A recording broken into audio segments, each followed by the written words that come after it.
Assalamualaikum warahmatullahi taala wabarakatuh. Selamat petang.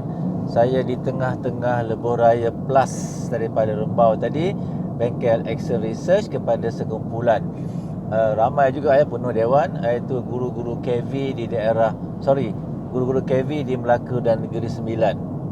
Okey. Saya nak berkongsi apa sebenarnya Excel Research itu bagi mereka yang nak tahu, yang mungkin dah tahu, nak mengulang kaji, atau mereka yang belum tahu. Kenapa ada satu perkataan namanya Excel Research?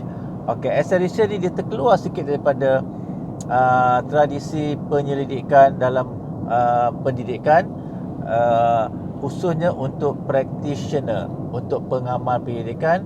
Motifnya adalah untuk seseorang pendidik itu membuat sesuatu bagi memperbaiki kaedah pengajarannya. Okey, termasuklah interaksi dengan pelajar, termasuklah menyelesaikan masalah pelajar, apa saja yang boleh membawa kepada kemajuan dalam pembelajaran dan pengajaran, kemajuan dalam pengajaran dia dan kemajuan dalam pembelajaran murid.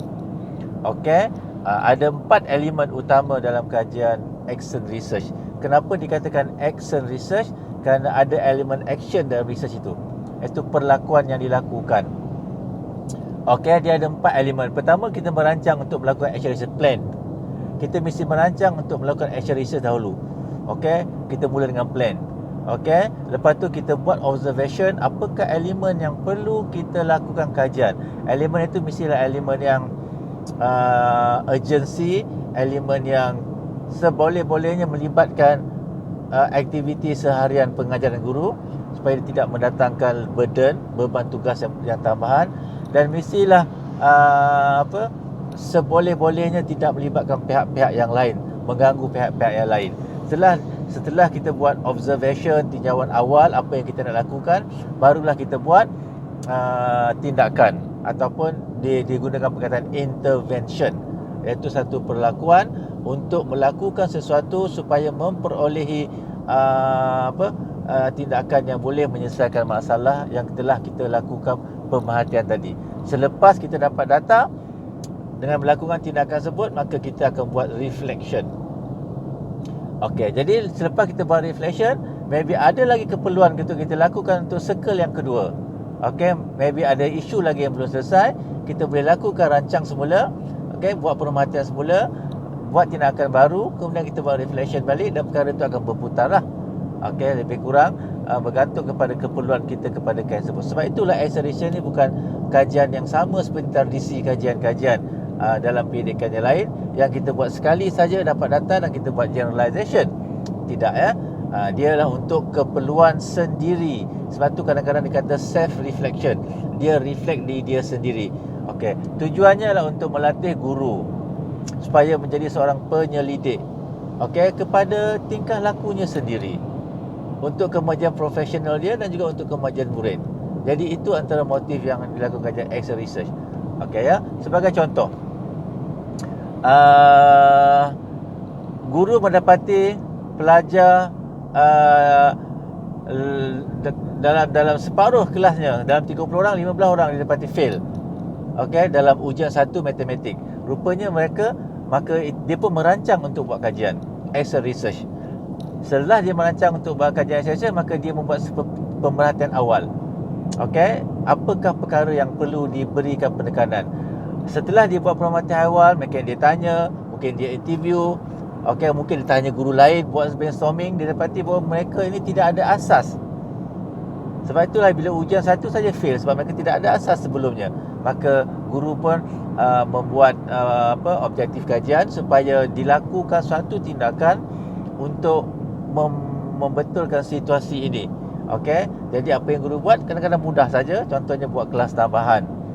Okey, buat perbincangan awal tentang konsep-konsep yang telah dia belajar sebelum itu, sebelum dia masuk kepada tajuk yang baru. Kadang-kadang kita take things for granted. Kita tahu benda takkan tak tahu, benda takkan tak tahu. Kadang-kadang pelajar bagi pun proses pecahan. Untuk bahagi pecahan, untuk darab pecahan pun maybe ada yang tak clear. Jadi kita pun bila kita dah kenal pasti, okey, daripada interview ke, daripada temu bual ke, daripada brainstorming dengan guru-guru yang lain, maka kita buatlah tindakan yang wajar Dan selepas kita buat tindakan yang wajar tu, dapat data, kita buat reflection, maka kita pun buat kesimpulan lah, adakah kita telah melakukan sesuatu yang boleh meningkatkan pengajaran kita selepas itu. Jadi basically itulah dikatakan action research. Okey, dan ianya juga menggunakan instrumen pengukuran sebagaimana kajian lain. Contohnya, dia berikan soalan pre-test, soalan yang simple saja, konsep-konsep pre-knowledge sebelum itu. Okey, lepas tu dia ajar, dapat tak dia kuasai konsep pre-knowledge sebut. Okey, dan bila dapat dikuasai pre-knowledge, katalah berlakunya pendekatan kepada kepada pencapaian pre-knowledge, dan dia boleh fikirkan untuk circle yang kedua pula, iaitu dengan mengajar berdasarkan pendekatan pre-knowledge tadi, dan lihat betul tak pre-knowledge tadi sebenarnya yang telah menyumbang kepada masalah untuk mendapatkan markah yang tinggi bila dia ajar subjek baru. Telah didapati bahawa yes, okey, dengan adanya pre-knowledge tersebut, setelah diberikan ujian, okey, dan diajar secara biasa, walaupun diajar secara biasa, dia anggap itu sebagai intervention. Intervention tak perlu kita keluar daripada pengajaran biasa. Cikgu mengajar macam biasa dan dia anggap apa yang diajar itu sebagai intervention, dan dibuatlah post test. Okey, selepas dia buat post test, dia dapati bahawa memang pre-knowledge tadi telah memberikan peningkatan kepada skor pelajar bila dia ajar tajuk baru. Maka dia pun buatlah report, laporannya. Jadi itu sebenarnya untuk melatih guru menjadi researcher, merekodkan dengan baik apa yang dilakukan, dan dia boleh berkongsi pula maklumat tersebut kepada orang lain. Okey, so itu sajalah sedikit pengenalan tentang action research dalam masa yang singkat ini. Okey, Assalamualaikum warahmatullahi wabarakatuh. Assalamualaikum. I love you. Bye bye.